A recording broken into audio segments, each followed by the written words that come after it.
Tonight on Behind the Details with Chelsea, with special guests Phil and Jess Miranda from Miranda Detailing.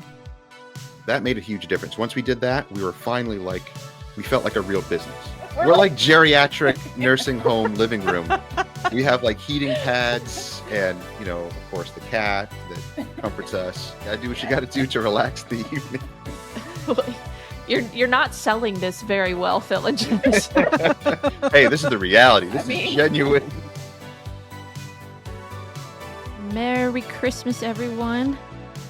Greetings to those of you who are joining us. I know it's daytime, but this is going to be airing on Christmas Day, so hopefully you guys are having a wonderful time with all of your loved ones. I have the privilege of being surrounded by Phil and Jess Miranda from Miranda Detailing. Just to give you guys a little backstory, Phil and I have been friends for a few years, but we had the privilege of actually meeting one another last year for the first time in person at the Creator Summit in Chicago. And I got to know Phil and Jess a little bit better. And they are an amazing powerhouse couple within the detailing industry. It's rare to find a couple that enjoys working together. So I thought that this would be a great opportunity because I know that the idea of having a detailing business is desirable for many. And to have a home-based detailing business is a more viable option than a shop for most.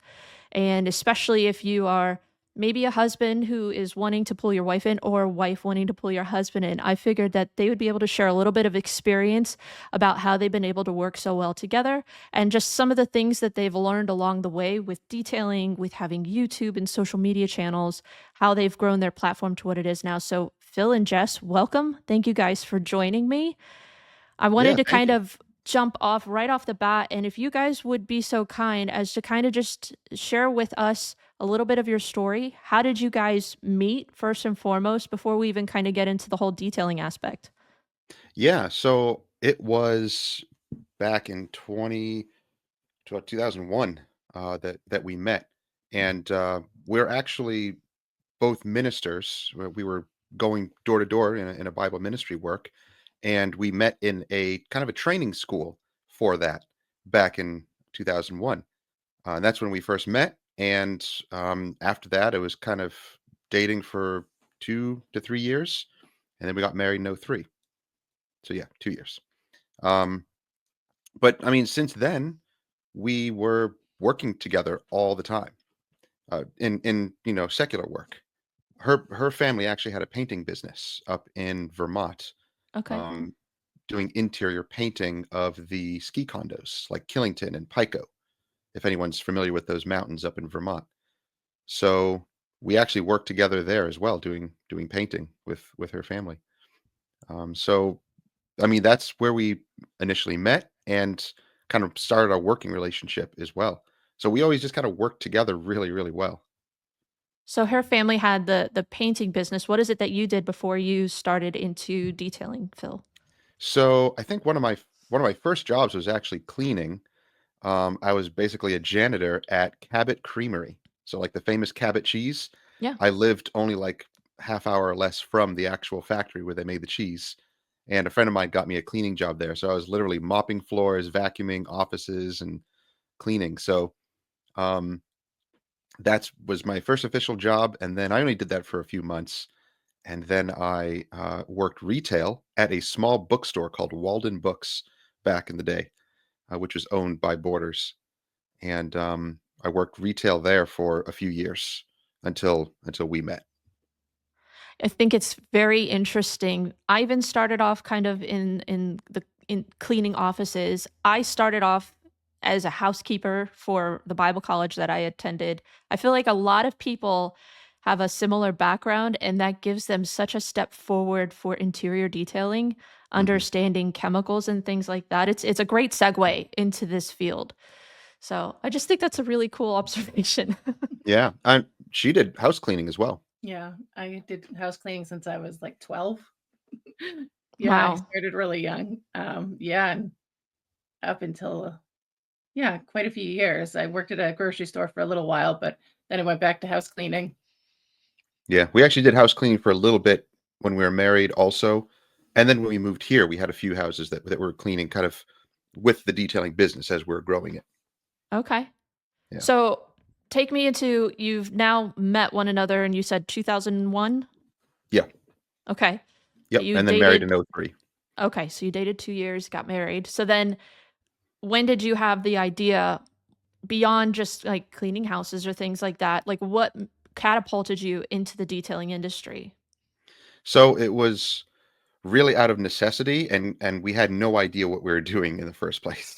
Um, we had hit rock bottom basically when it comes to finances. So the painting business tanked because new owners bought the Killington Mountain, that big corporation, and all of the maintenance workers and contractors who were there, a lot of them were fired, and we were kind of left out to dry. Like now we don't know any of these new people coming in, and they're making new hires. They're changing things. They're literally paying guys to paint the condos with beer and free ski tickets.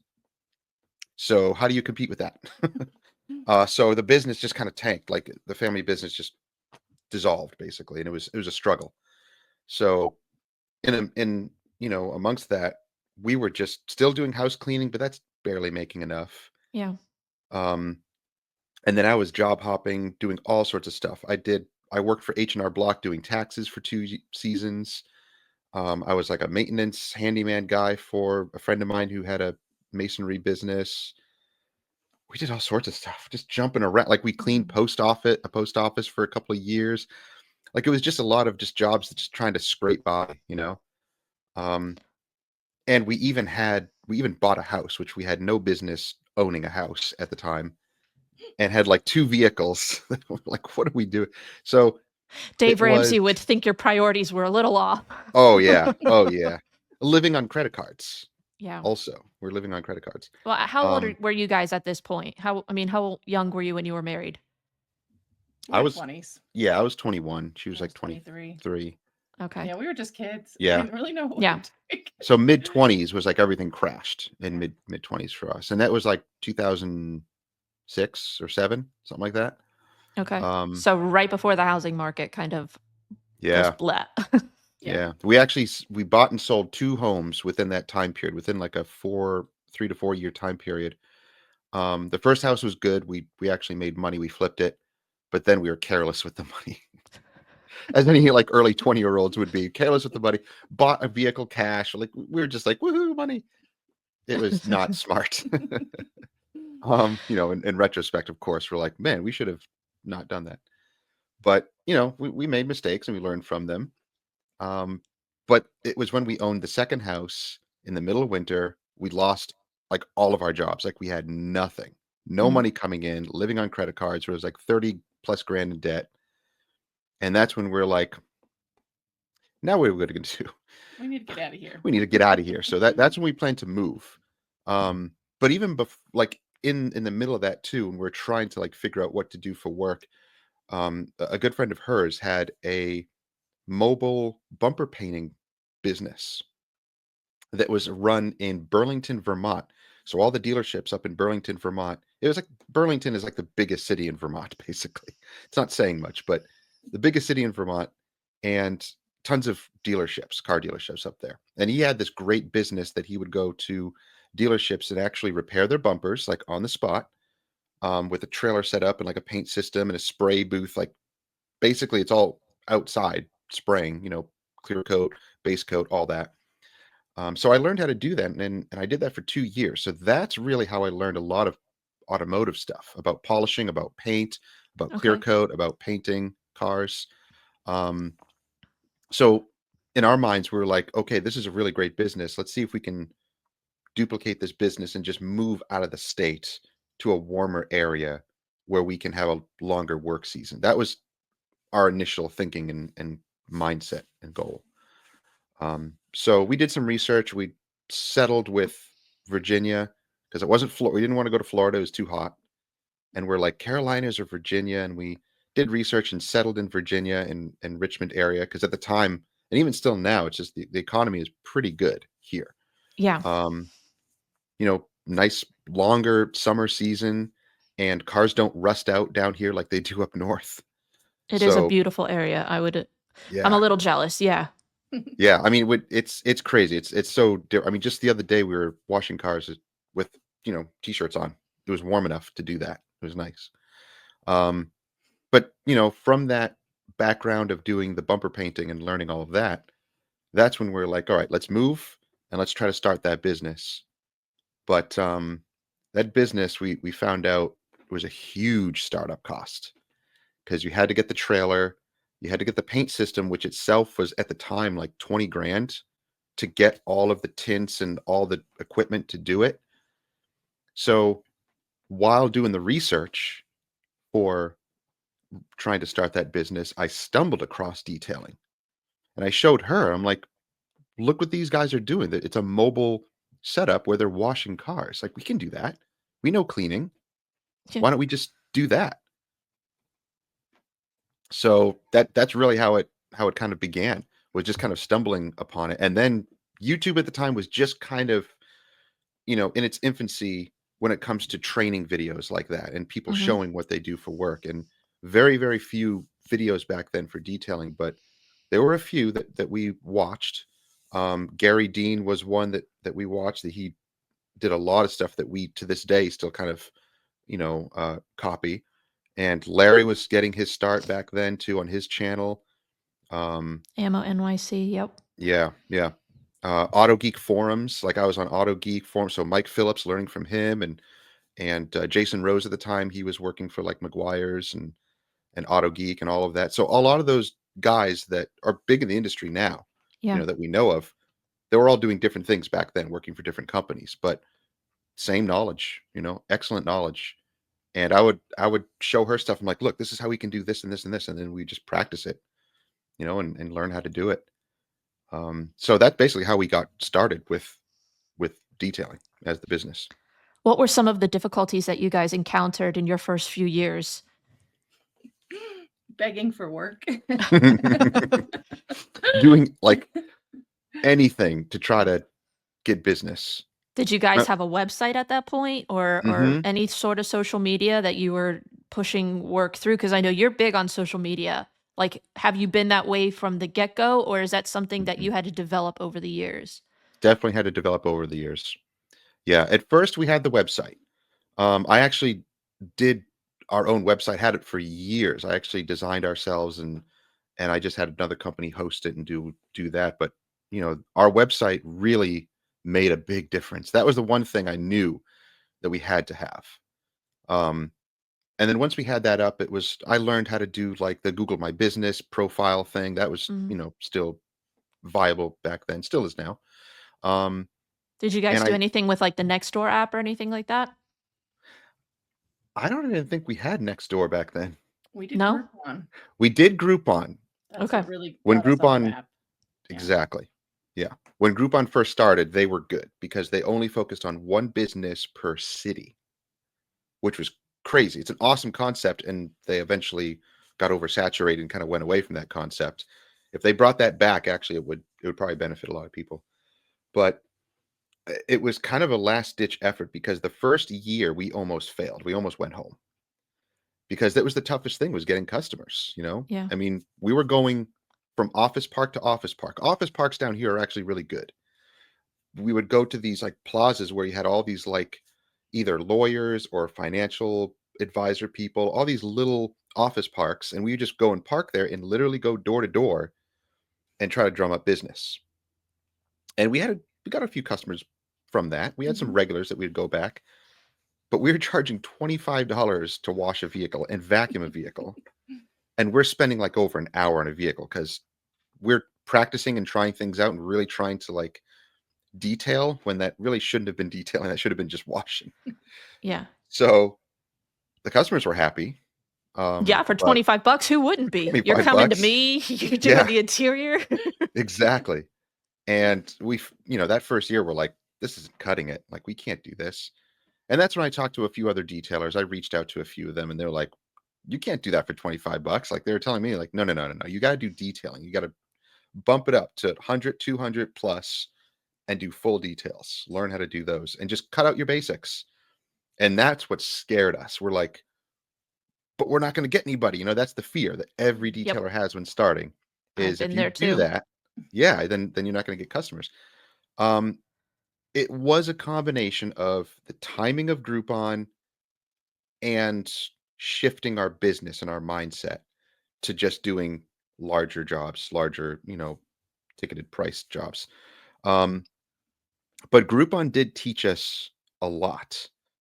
Um, Basically, what it taught us is how to work more efficiently, how to schedule things properly, and those were one of the two biggest things because when we first ran the Groupon, I remember the day that we ran it, I just sat in the car all day taking calls. And I'm like, this is awesome. Like we're getting all these calls coming in and I'm just shoving them in like every single day, like 4 to 5 jobs per day, not Jess realizing is how probably long like, they're you going didn't to take talk to us. me. Well, she was happy too. She was like, "Yay, we got work and this is great." But then we started doing it and we're like, "Oh my gosh, we got 4 more jobs and it's like 12 already?" So, we learned to like, all right, we got to get these processes down quickly.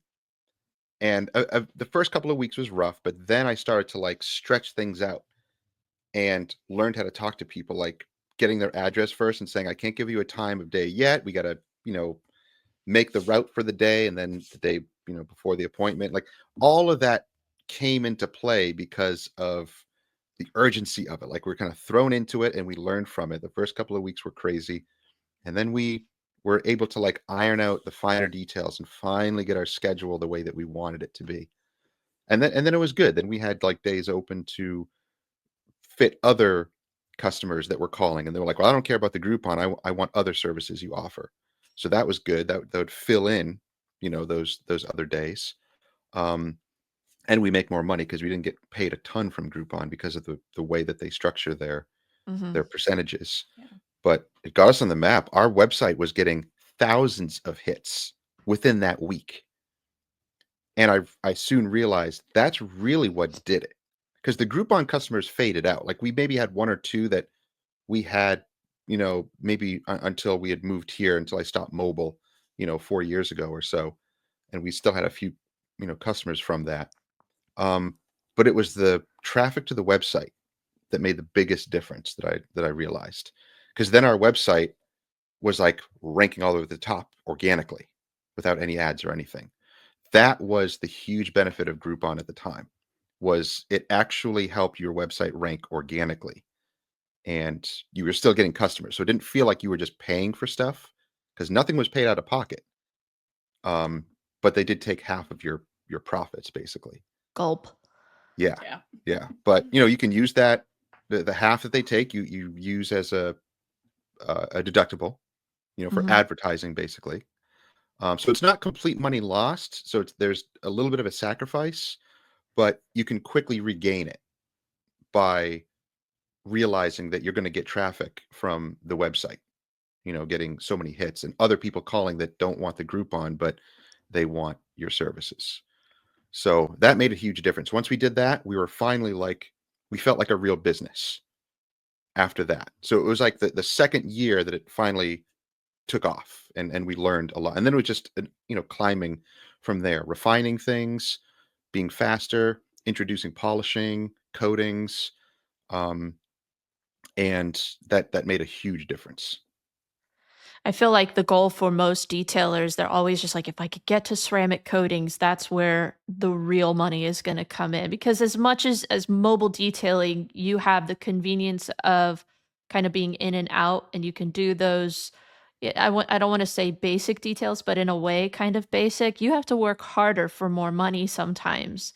Mhm. Whereas with a lot of people, once you kind of get into paint correction, ceramic coatings, you don't have to work as hard for as much profit. So like at what point did you guys say, okay, like we're going to go to that next level? And what did that look like? And how did your customers take you wanting to kind of transition to the next step in your business? Because you kind of hinted a minute ago that you got out of the mobile detailing game about 4 years ago. So like, you know, share with me a little bit. How did you get to that point? And then what made you say, we're going to give up the mobile game after you worked so hard to establish it? Yeah. When we first got that house with that one garage, that single garage, that actually changed a lot. We're almost ready to like give up mobile then because we're like, we've got a garage. Yeah. but we mixed it. So we had to still do mobile. We couldn't cut that out just yet. Um, but that garage gave us the opportunity to finally offer coatings. And I know that a lot of people are like, they can do coatings outdoors. That's cool. But in my, like, for us, for me, I'm like, I never want to do that because I can't guarantee certain things. Yeah, weather's Yeah, unknown. yeah, exactly. And the busiest time of year being the summer, spring, summer, and fall here with heat and humidity, like there's no way I'm going to be able to apply coatings, especially at someone else's place if they don't have a garage without the guarantee of shade. Like it just wasn't a possibility. Yeah. So once we got the garage, now I'm like, all right, now we got to start offering coatings. This is the time. And we started, offering coatings. We did a few for friends, starting like 300-400 bucks, using I think at the time like the OptiCoat 2.0, which wasn't really that good of a coating back then. Dude, it But was viral back in the day, though. it was It so had fun, a and that's why I cult-like went with it. following. Yeah, I tried it, and I'm like, yeah, I wasn't too impressed. But then I stumbled across G-Technic EXO. I think that was the first coating I ever used. At that time, it was like EXO version 2. Okay. So they just went from like, it used to be an aerosol spray, and then it went to the bottle. That was the EXO V2, was finally like an actual coating in a bottle. And I remember the first vehicle that we did with that was that Silver Pilot for that guy. And then we were maintaining it like every 3 months or so.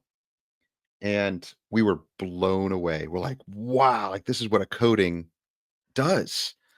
And once Magic. it was incredible. Like we were both like amazed when we're like washing it. We're like, this is crazy. We got to But put this yeah, on our car, Phil. Just yeah, I know. Yeah. So we did. I think we had like the silver or black Avalon at the time. I forget, but we would put it onto our car and see how it would, how long it would go. But that was the first ones that we did, and ever since then, I'm like, yep. Now we have to start doing coatings, and the prices quickly jumped from like 400 to 800 to 1200, and then we started using Crystal Serum Light, and I'm like 1500. Like that, we're jumping way up. Because a lot of the work at the time, she wasn't even polishing or applying the coatings. It was all me. Like we Okay. would prep the car together, wash it and decon it. And then she'd be like, okay, it's yours now. And I'd Now, spend so much time polishing it and coating it. I was going to ask you that, Jess. Like, what was it like for you? Phil, you seem to be the type of person that when you're passionate about something, you're all in. Jess, were you all in on detailing as like to his level? And like, how did you guys handle educating yourselves so that way you could support one another? I've seen a lot of videos with you, and I know you're not a huge fan of like being on camera, and there are times that you're like, "Peace out, I'm done." Like, what is that education journey been like for you? This is the reason I'm not on camera. I don't have words.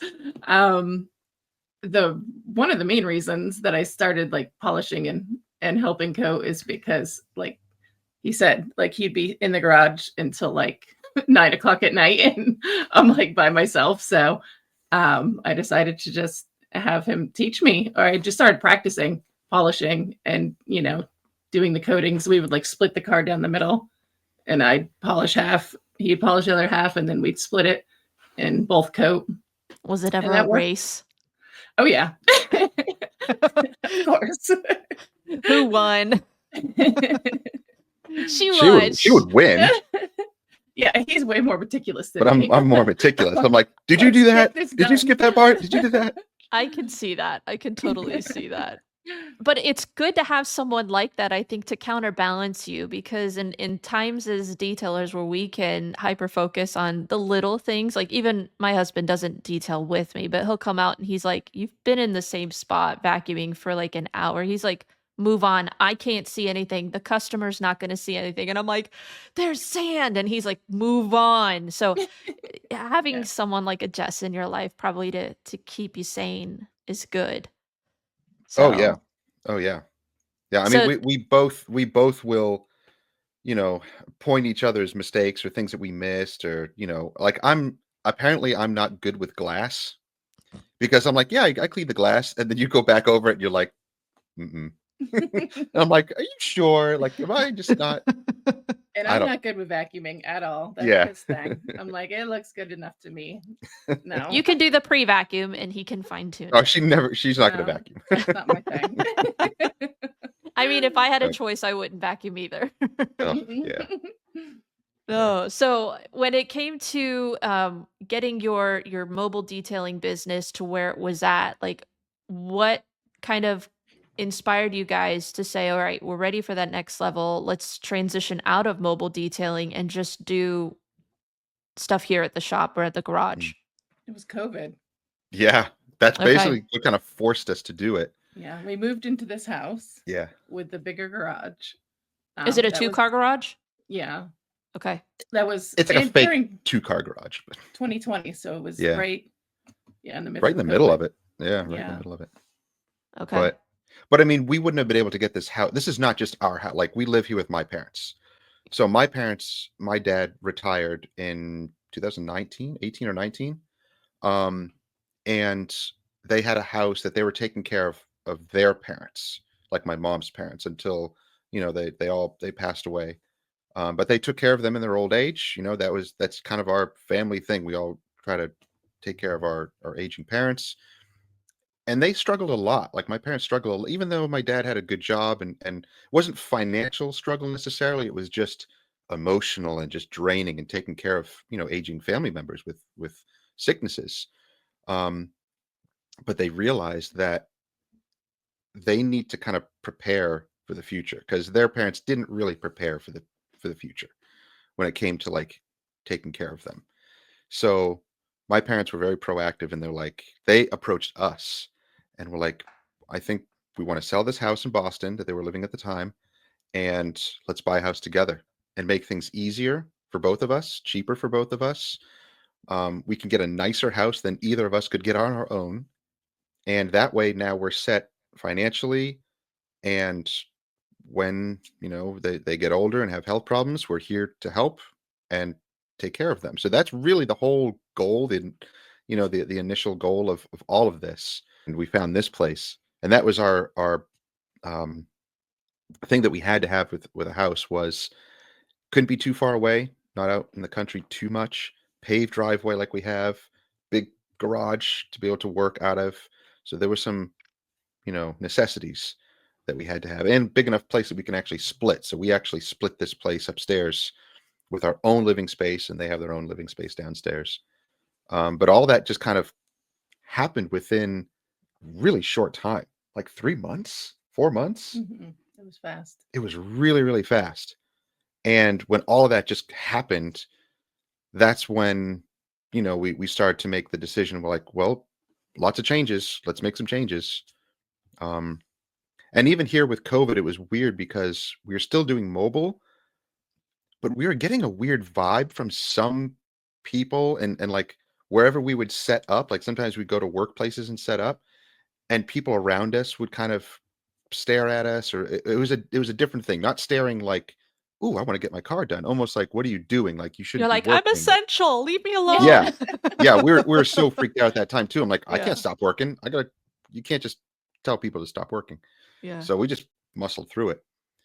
But that's when we're like, I think we just stop doing mobile, stop offering it, and just say, come here. We have a garage set up. Just come here. And they were more comfortable with that? Yes. Yeah, actually some were, because they were like, hands off, just come here, distance, and we wipe everything down and you're good to go. I So it actually actually had worked I out had good. some that like required me using nitrile gloves just to take the keys from them and everything. I was like, Oh yeah. needless to say, my mouth is going to be 2 inches from the steering wheel in a minute, I but know. it's okay. I know, exactly. You're gonna be breathing over everything in the car anyway. Exactly. It's fine. Yeah. Yeah. They don't have Make to it know make sense, Phil. that. Exactly. Exactly. So, when you guys decided to just do stuff from home, even though it was during COVID, did you have some customers that you lost when you decided to give up the mobile game? Yeah, we did. But it wasn't anything. There was no hard feelings or anything. You were probably making up for it with profit. That it was Actually- like, it's okay. Yeah. At that time, isn't that when Tony Ralda Yeah. was establishing his business. Yeah. So I think we handed off a lot of our mobile clients to him. Yeah. At that point, right? Yeah, because he helped us with the trailer. Like he made like the first thing that he made for trailer builds, detailing setups was our generator slide out tray that he made for us. And he made that like out of scraps, he said, and it looked awesome. He's like, oh, steel bar, and like railings and everything. And he just made that for us. And that's what started his business with the trailer, detailing setups also. And then we did the G Technic van when Eric was still working for G Technic. They came here and did that whole build. And then from then on, Tony just like exploded with his business. It was awesome. Yeah, Not only his detailing business, but his mobile setup business too. I just had him on. I watched it. It was good. Yeah. And he was like, Yeah. Phil Miranda's my hero. Tony's the man. Tony's awesome. He is Man, that guy amazing. can work. I think if more people knew what he has, what he's capable of, like he just blows my mind. I don't know every shop that's in the US, but his is one of the most successful in that way, I think, to have mobile and then transitioning into PPF and tint and ceramic coatings to do the mobile van setups. Dude. And like He from can where do he anything. came from, I'm just like, that's Yeah. the American dream right there. Totally. That he is a true success story. Like I view success stories as people who start from rock bottom with nothing. Not like, I mean, we were talking about this earlier because it's cool when like teenagers can start a mobile detailing business, but we know, if you're 15, 16 years old and you have a trailer and a vehicle, you're like, how'd you get that money? Like you didn't hit here, like that's mom and dad's money, which is fine. Yeah. I'm all for that because it means they're industrious, they're hardworking. Awesome. Kudos And you to need a them. good support system too. That you're never Exactly. going to look at it, in the face and be like, Yeah. might be a little Exactly. jealous, but Yeah. Yeah. So it's a different success story than someone who's like already an adult with a family who's hit rock bottom and has to like climb out of it. It's a different type of story. Both incredible. But that's Tony's, is rock bottom. Like it's crazy. So yeah, we gave a lot of mobile jobs to him that he still has to this day. And that helped him a lot. And and ever since then we had a great relationship too. So now that you are in your current home, how have you been able to design your setup to kind of fit what you guys are wanting to do? Do you have like a HVAC system in the garage? Are you guys able to do tint and PPF and things like that in your shop? Is that something that you guys like? That's the goal eventually. I know you are. Do you do optical? We are part of optical.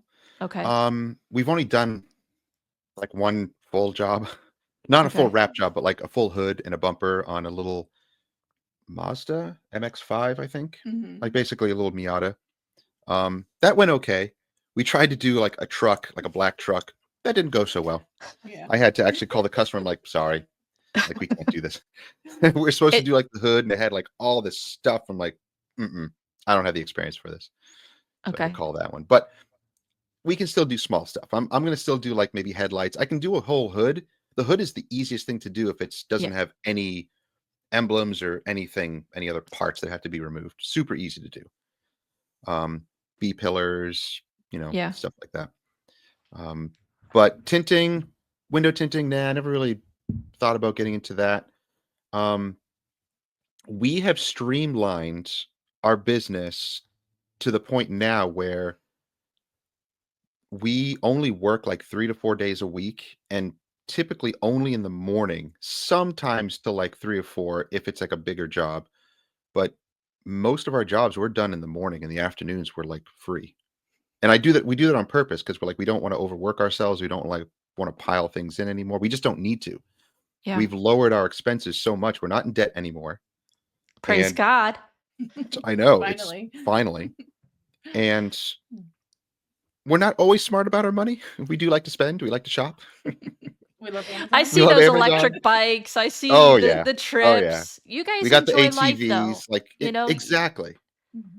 Yeah, and that's actually what things I try to tell other detailers too, because they're like, hustle, hustle, hustle. I'm like, okay, we hustled, but there's a point where your hustling is going to start to like have diminishing returns, like both physically and mentally, Yeah, and you don't want to emotionally. burn yourself out. Yeah. because we were close to that. Yeah. Yeah. It Because the is. mobile detailing it can be rough. Mhm. Like it's hard I work.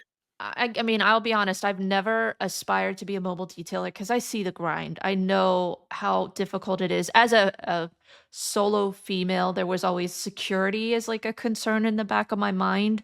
Mm, You don't know like what situation you're going into. You're bending over in a vehicle. I'm just like, that's not for me. true. So I have a lot of respect for people who can do that day in and day out. But even in the setting that we're in, I don't want to say the luxury of working from home, but I feel like it is some days because Mhm. we can Mhm. pack our schedules as heavy as we want. Or if we know, all right, I need to bring in, let's say, $400 a week, to supplement. I have the privilege that my husband has a full-time job. My income is not our sole, like that we're not dependent on it for all of our day to day. I Mm, supplement. So, that allows me, I could technically just do one a week if I wanted to. If I have a coding, that's all I need to do. I could yeah. take 2 weeks Mhm. off. Like I took 4 days off this week and I have all of next week off. My kids are off from school. So I'm going to take time to do that. And I have the privilege to do that. And that's one of the great things about kind of home-based detailing business that I think a lot of people, um, I don't know, they probably will look at someone like me and say, you're not working hard enough. There's so much more left to take on the table. And I'm like, I I don't need it. It's okay. Yeah. I'd rather Based on spend whose time with opinion? family. Yeah. Yeah. Exactly. Yeah. So It's a means to an end. Jobs are anyway. I have my own personal feelings about money and how ridiculous the invention of money is because it makes us do crazy things. But all this is just a means to an end. The detailing part, because it is detailing, it's there's a lot of emotion tied into it because it's based on aesthetics. It's based on visual and feelings. And I think that's why a lot of detailers are so passionate. And maybe to the nth degree, they get too passionate, um, because it is such a visual and audible thing that you fall in love with it, and you can go to the extreme with it.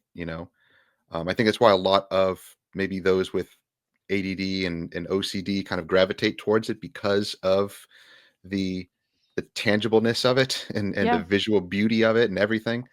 Um, but I mean, I do agree with that. I love the fact that we can take a gross car and make it amazing, or protect a brand new car and then maintaining it and watch how it's hydrophobic and easy to clean. Like there's that amazing satisfaction that comes with it. But at the end of the day, it is a means to an end.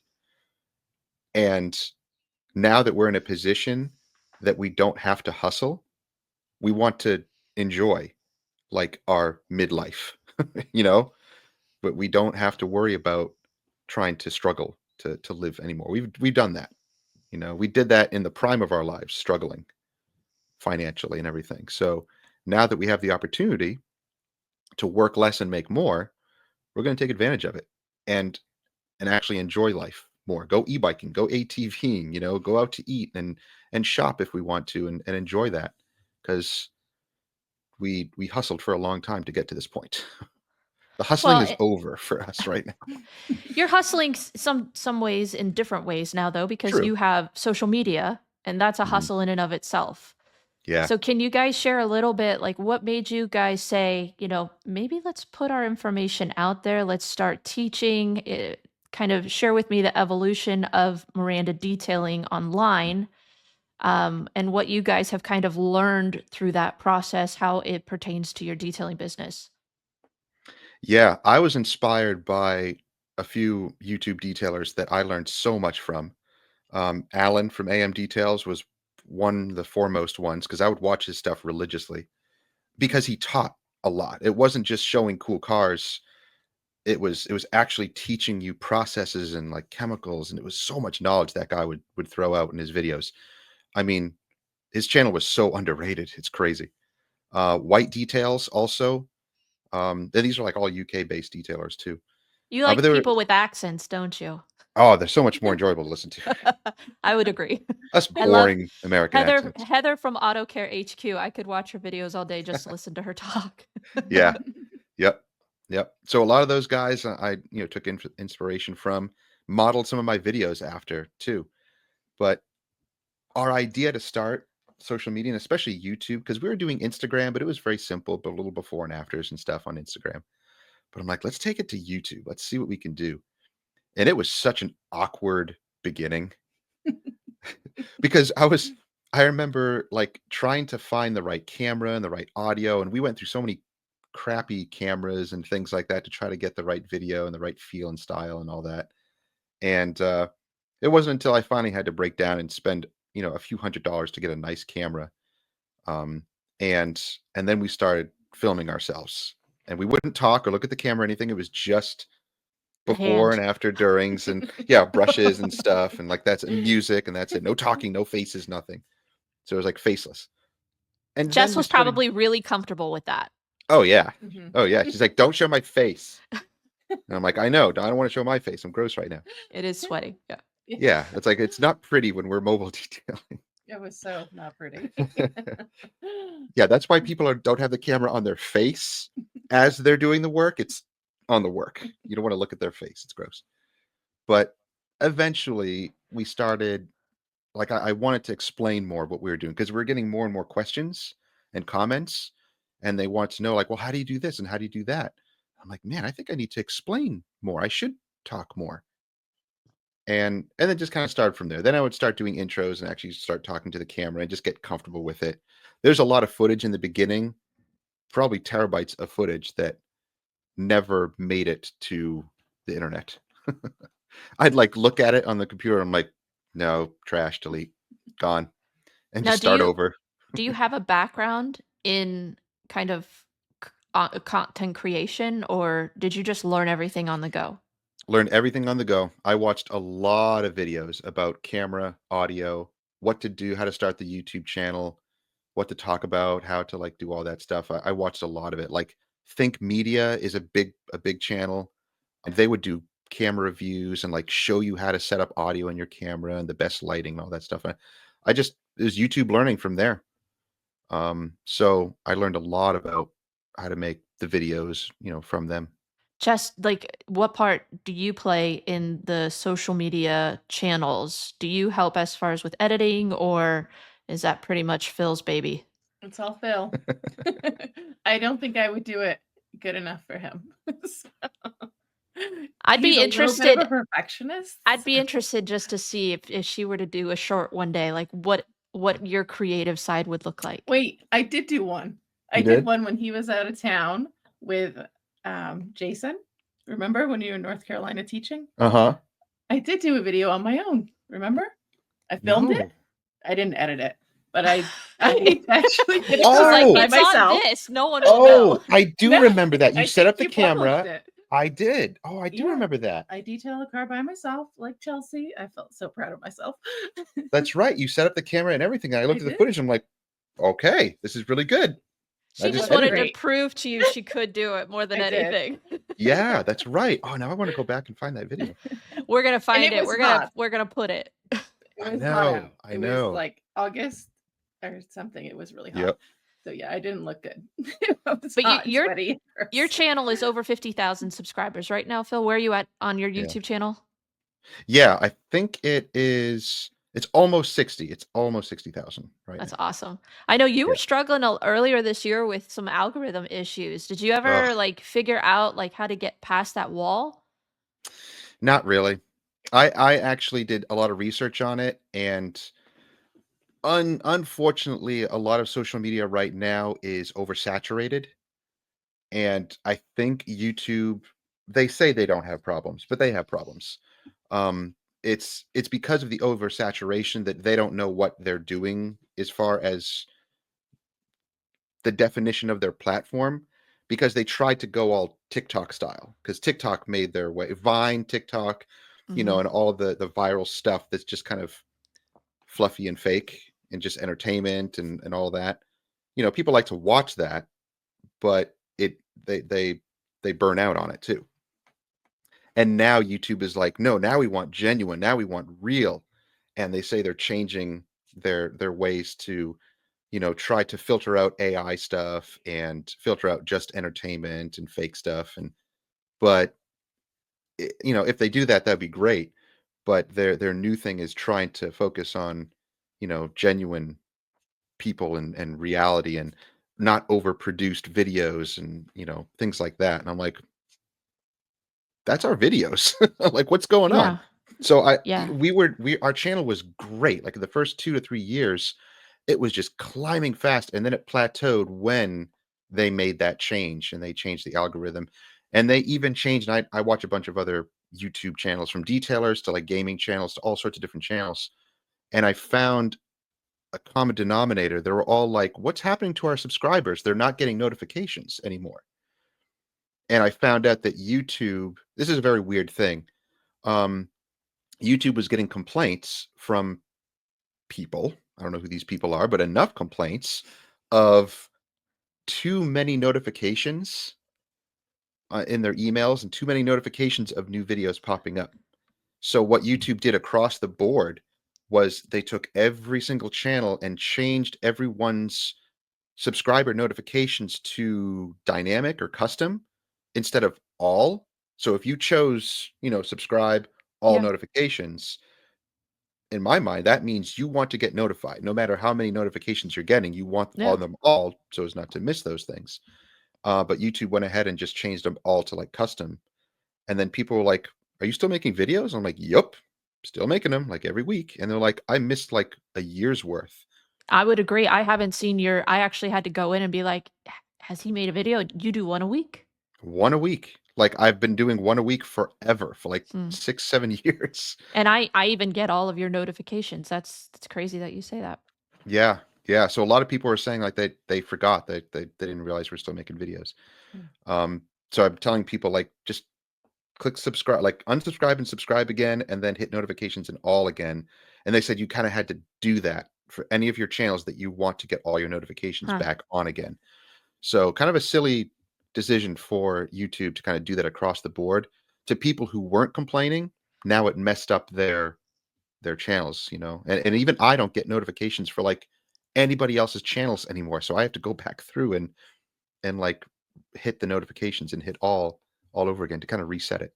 So this is your reminder. If you guys are watching, make sure you unsubscribe, then immediately subscribe and change your Ex- notification bell to Exactly. all. Like do it all over So again. you will get all the notifications to Phil's channel at Miranda Detailing, to my channel, Attention to Details, and to Thor YouTube channel, because you're Exactly. probably missing out on some really great content. So, Yeah. well, That's right. I know that you guys, when it comes to the social media aspect, you have pretty much all the platforms, but would you say YouTube is your strongest one that you focus on?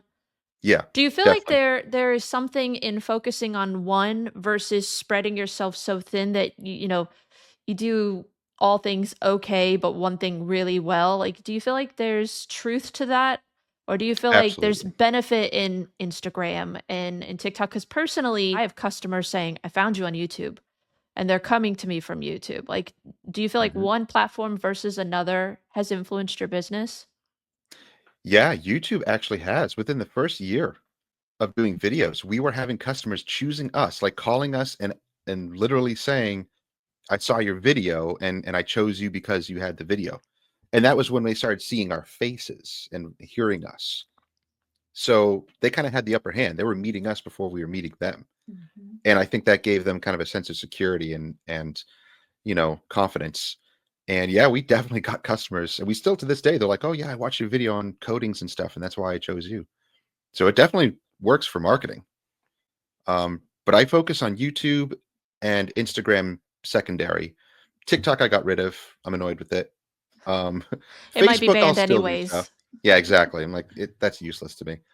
Um, and I don't like that platform anyway. I don't like the way that they went with that. And YouTube tried to copy them, and now YouTube's reverting and trying to get away from it. Saw that coming. And Facebook. Facebook is still viable, because at least you can anything that I publish on Instagram will go right to you to Facebook anyway. And I don't know if I have it the same with YouTube. I don't think so. I think I have to go in and physically do it, but I can just put in links That's super easy to do because Facebook is still very viable for marketing. I'm going to go back a little bit to the whole family life thing. With you living in a home now with your parents and then working with your spouse, like what would you have any suggestions or advice on people maybe who are considering starting a detailing business with their spouse or, just working from home? Some advice on things that you've learned over the years to make things. I know it's going to be situational sometimes, Hmm. but do you have any advice for those that maybe are considering doing a home-based detailing business and working with their family? I think you definitely have to set some sort of boundaries with family. I mean, if it's just like a couple, with us, or even with kids. 'Cause I know even Tony has his kids starting to work for him too, which is kind of cool. Got built-in employees. But even if it's just a couple, um, there's certain boundaries. Like there's certain things you have to make sure not to overwork, or not have one spouse working too much. Like that was the problem we were having. I'd be working too much and she'd be, in the house, and I'm like, well, I'm missing time now. So try to balance that work and family life. I know it's hard. It's hard. Everybody's different. Um, Yeah, and we talked about this earlier, like Mhm. taking time off work to do other things. yeah, Don't just be focused on work, even if you're struggling, like, because you will burn yourself out. So definitely have time, for vacations or just like doing, going to the beach for the day or something, just doing something different. yeah. Go to lunch and go for a walk. We Yeah. do that a lot. It's a nice time to unwind and enjoy yourself. I think that's one thing that I am trying to work on. I'm passionate about detailing. And my husband asked me the other day, he's like, "What else in your life are you passionate about?" And I was like, I don't really know. And I'm like, that's, I think that's, what you guys are saying, like have things to do outside of work that you're passionate about so that you don't get burnt out because it is very easy to get burnt out. Hmm. What is it like when maybe you're having an off day with one another working together? Like, how do you guys push through in those days where you're just kind of annoyed with one another? Because I mean, like, you've been married how many years at this 21 point? years. 21. Yeah. Yeah. I When mean, does it get those easier? those days happen, and sometimes it's just one of our emotions is just off, or both of ours, or we had something happen to us that was just annoying, and like when that happens, I think we kind of both go in our zone and just don't talk Yeah, for a I little mean, bit. sometimes we'll We'll yell just at each work. other and then we'll turn on music Yeah. and we'll have all the equipment running and we'll just do our work. And we just drown ourselves in work for a few hours. I mean, it's Yeah. not like weeks on weeks, but but then we get the job done. We're like, okay, we're done. All right, let's go out to eat. Let's go do something else because that sucked. You're both pretty chill personalities, though. So Yeah, that I mean, we don't have like super strong opinions about one thing or another. It's just, we have our things that we like to do individually. She likes to watch her shows, and I like to game. Like I have games in the background. That's all a new thing that I started this year. That is another thing to unwind. And I think some detailers too. It's like their detailing is their job and their hobby and their passion. You need to have a hobby. You need to have something else. I have a lot of hobbies. I have a lot of stuff that I like to do. Um, I used to play music, so I got guitars. I do all sorts of stuff. I do gaming. Um, we of course do ATVing and biking, so I'd work on like ATVs and do customizations on ATVs. So there's a lot of stuff that we do that we you know have enjoyment and fun with on the side, other than detailing. So I definitely recommend that you need to have some sort of hobby, some other thing that you're going to be passionate with. That's more of a relaxation thing. Yeah, it's definitely important to balance not only the mental load but the physical load of detailing. Mm. Like, how do you guys keep up with some of the physical demands of detailing? Because it's grueling, and I mean, you're kind of in the same boat as me, where I would say middle aged, but our backs aren't getting any younger. How do you guys keep Mm. up with some of the physical demands? Oh I mean, Oh my Jess, man. you goodness, could just say there's I'm not so going to much. vacuum anymore. No, I started doing a lot of stuff. Yeah. Lifting weights, stretching, acupuncture, chiropractor. Yep. all that stuff. Swimming or walking every day. Yep. Just keeping like flexible. So that's all the stuff I do. And Yeah. it's helping. Yeah. The pool in the Pool. summer, because we have this big in-ground pool. It came with this place. That was a lifesaver. Because in the middle of summer, when it gets ridiculously hot, the pool is awesome. So she's a big swimmer. Yeah. So she'll go in there and like spend all the rest of the day in the pool, and she always feels better. Yeah. You know, when you get out of the pool, because it's such a nice like full body workout. And also, you know, when you're in the water, you're like weightless. So it's like Yeah. It takes the literally pressure off your feeling like back and the weight is everything. off Yes. of you. Yeah. So it like heals her. It's awesome. And it's a saltwater pool, so Oh, you get double mineral salt action. I'm coming to your house. Yeah, it's very relaxing. Yeah, yeah. But both of our backs had gone out, you know, detailing before. Her back went out first. I remember years ago, like when we first started, it was really, really bad. And then a couple years later, my back went out. My knee has never been the same. I had it wasn't even anything cool. Like I whacked my kneecap on like the side of an end table, and it's never been the same. Like it's pathetic. I thought you were going to say at least like a trailer hitch or something. I know it would have that been cool, like an happens all the ATV time. accident, or like I took it off a jump, but no, it's a coffee table incident.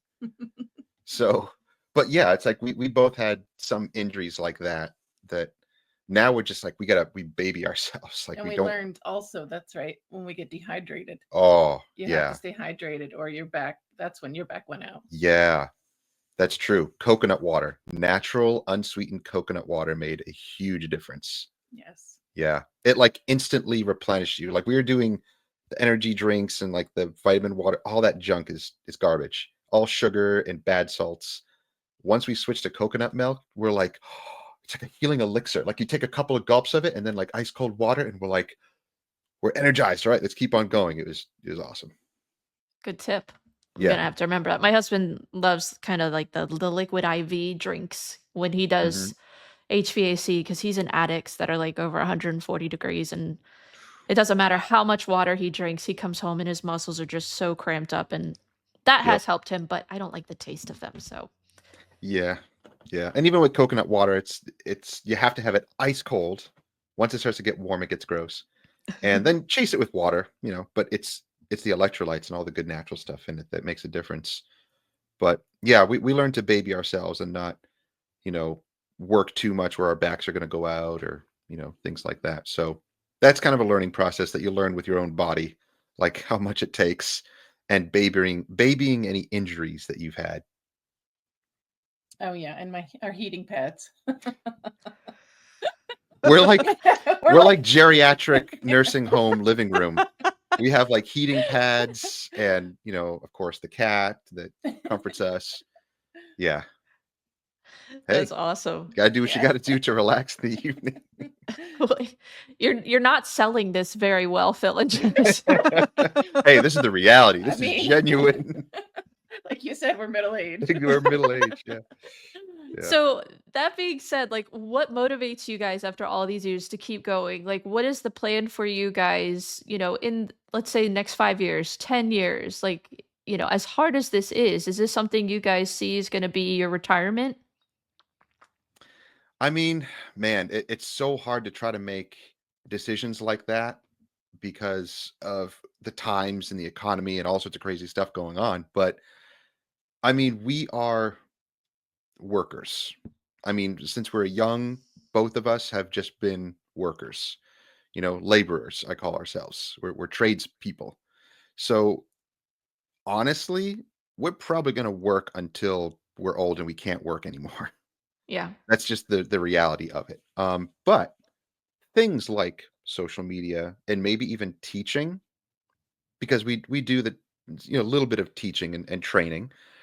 You That's do a always in the lot of future. teaching. I mean, what are the let's pitch it. What are the class names that you guys do?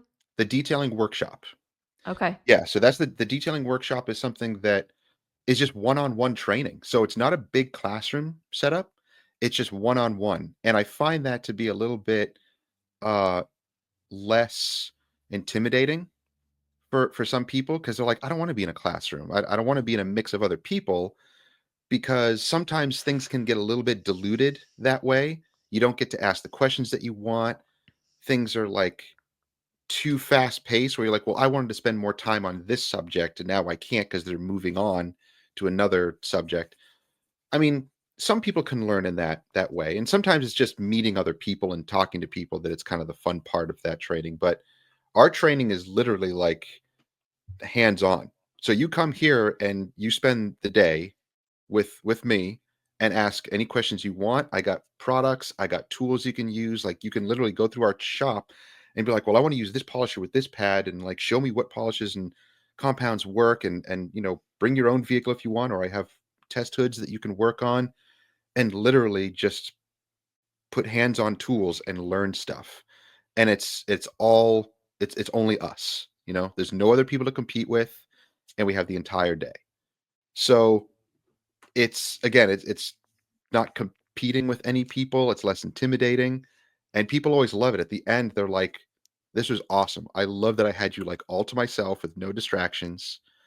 And it's a confidence builder. A lot of people were like, I just didn't know any of this stuff. I couldn't see it and feel it until I got here. And now I know what I want. I want, this polisher. I want this pad. Now I know and see what it can do. And that's the best part of the one-on-one training is it's exclusively you and me. That's it. Now, how often do you offer those workshops? Just as people contact you? As people contact me. Yeah. I don't really set dates because sometimes it kind of stifles. Like I've tried to do that and then I get like nobody. So I'm like, if you want training, like just call me and we'll set up a day and time that works for both of us. So it's just by appointment only, basically. Are you still doing the workshops with Gabe Fletcher?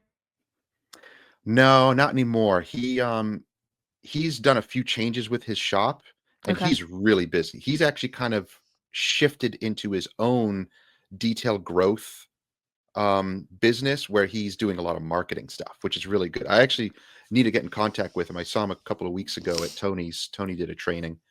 But what I really want to talk to him about and try to set up is marketing for little guys like us. Because I'm sure you probably get calls and lots of other detailers get calls where they're like, we'll get you 30 to 50 ceramic coatings, this month. And I'm like, I'll talk to them. I'll talk to them for a long time and negotiate. And I'll be like, I need 1 or 2 coatings a week. That's it. And they're like, well, can't you hire? Can't you like buy a shop and do that? And I'm like, who are you talking to? Like, no, that's not what I want at all. So they're I not get the made for little guys like messages. us. I get the messages from like the 20-something-year-old model that's like, do you do ceramic coatings? And I'm like, Yeah. stop messaging me. Yep. I still get to those. I just had one the other day that I was messaging back and forth, and eventually they stopped because I asked them too many questions, and I do it on purpose to kind of push them and see what they'll say. But You're the person when someone calls you about the car warranty, you're like, really? Tell me more. yeah. Oh, tell me more. Yeah, let's make this work for me if we can. Yeah. No, they never. When agreed someone to that. has 4 SUVs on a truck waiting, Phil's out there Yeah. saying, bring them to me. Yeah, bring them. I had that the other day. 2 vans. They were going to deliver it to our shop. Their driver, and I'm like, I have to see them first. It's going to be $800 each. Cash only. Silence. Yeah, I But get them weekly as well. yeah, but I was gonna talk to Gabe and be like, look, man, can you do something for like small people like us? 1 to 2 man crews. Can you do? And he's like, let's see what we can do. So we'll see what happens with that because I'd like to actually try to help other little guys who are having marketing problems that don't have the budget to put in $1,000 a month and only get a few, details in return. That's just not doesn't work that way. Well, It and I does mean, for big corporations. even if but- you are paying that and you see the results, you don't have the manpower to execute it, you Mhm. know? And then you're Someone- relying on that too, because now you're like, well, now I have to pay $1,000 forever to get that. And if I back off of it, will I lose it all? Like now there's a dependency that I don't like that feeling of either. Well, I'll definitely be watching the horizon to see what you come up with, if you I come know. up with anything. I know. I hope we can do something to help, but he does focus on helping shops, big shop. He's really good at that. He's amazing at like growth in SEO, shops. yeah. Oh yeah. Yeah. He's really good at that. So every once in a while he'll actually hire me to come to his shop and train some of his employees. And we'll do that. I think I did a training last year. Just spent 2 days training his employees. But even that's something we could do also. even though I haven't really advertised that, is if you want me to come to your shop and train your employees for a day or two, that's an option too. Um, I did have one shop send me two of their employees at the same time for some training, and that actually worked out really well also. So just depends, I guess, on what people want to do. And I only charge like 700 to 800 bucks a day, depending on how many hours they want. Usually 9 to 3 or maybe 9 to 5. But that's really cheap, And I'm technically not losing money, but I could have scheduled a $1,200 or $1,500 Yeah. ceramic coating job in that day, but I'm only charging 700 to 800 bucks to do a training, which is still easy. It's not like it's not hard work, but you still got to be on, and be with this person the whole day and teach them stuff. So, but it's still enjoyable. I enjoy doing that. I enjoy sharing the knowledge and training people and kind of seeing on their faces like the amazement of what they can do very easily. A lot of people have misconceptions about polishing coatings, that they think it's just beyond them, that they'll never be able to do it. It's too difficult. Social media and forums and all this stuff kind of mask the actual ease of it. It's still hard work, but it's once you get it, it's like it's not super difficult. But once people realize that they polish the panel, just a few minutes, and they're like, "Whoa, I didn't know it was that easy." I didn't realize I could get those results doing it this way, and it blows their minds. And then they're like, "Okay, now I see how people can like make a business out of this and be profitable and without killing themselves, and not working like 10 hours a day just to make, a few $100s." Well, and I appreciate your viewpoint and perspective on things. Like you have a way of just kind of making things less intimidating for the viewer. Mm, You have a very calm voice, and a nice little segue there. You started a podcast mm, with the voice of detailing, and I have to say, I thoroughly enjoy listening to it. Like you have a voice thanks. for podcasting. I'm not meaning that as an insult. Like, some people say you have a face for podcast, or but you truly have a voice for podcasting, and I love kind of the approach that you take. It's short and sweet, Mm. just very relaxing, but a lot of just wisdom within those few minutes. So for those of you that enjoy podcasts, I encourage you guys check out Phil's podcast, The Voice of Detailing. He has some really great stuff. Is your plan to do like one episode a week with that? It kind of stalled a little bit because I was doing other Okay. things, but it was just audio only. Mm-hmm. And I started with that just to kind of see how I would feel with it. But I actually upgraded all this equipment. So I got a nicer microphone, kind of the same. It's not the nice Shure model that you have. I got like a knockoff model, but it's still really nice. And some other equipment. And I actually want to do actual video podcasts. So I'm working my way up to doing the podcast like you're doing like this. Actually, when I saw yours, THOR. yeah, when I saw yours, I got inspired. I'm like, I need to do more video podcasting. So, I did this podcast with you. I got one with Jimbo next week. I got another one with Christy Torres from Details and Me, also Okay. like in We're all January. hitting the big hitters. Yeah, that's awesome. So I'm like, I need to start doing more video stuff. So I actually asked Ivan. I want him to be one of my first guests because I got some interesting questions and myths and misinformation I want to debunk with him. Things that I've experienced, but I also want to know like some of the chemical science and things behind maintaining ceramic coatings and things like that. But the podcast, I named it The Voice of Detailing to be like the voice of reason. Like we need to be reasonable here and not just product pushers, not just kind of fantasy detailing for entertainment purposes only. Um, Things like that. I want to kind of demystify all the weird things that social media talks about when they talk about detailing and what they show and what's real and what's not, because that's another thing that a lot of new businesses, new detailers especially, will get confused with. They're like, well, what do I do with this? What product do I use? Why can't I do this? Why does this person say this but this person says that, and it contradicts? And there's so much confusion. So I want to cut through all of that and actually talk about what's real. Well, I will follow because I thoroughly enjoy the things that you teach, the style in which you teach. I think you have a very practical approach to detailing. So I Thanks. always end my podcasts. I know we've been in about an hour and 10 minutes, and I want to let you guys get back to your days. But I always end my podcast with this one question. And if you guys can both give me an answer, that'd be awesome. But if you could go back in time and give your younger self some advice, what would you say to them? And it doesn't always have to be Mm. about detailing, but if it does pertain to detailing, that's a bonus. Oh, I know what I would say. I'll go first. That way you can think about what you want to say. I would say start a business early, like right away. Don't just think about like higher education, like going to university or things like that. Or if you go, again, I was talking about this with her today. We're discussing it. Like this generation, a lot of them just kind of think going to college, go to university, get a good job.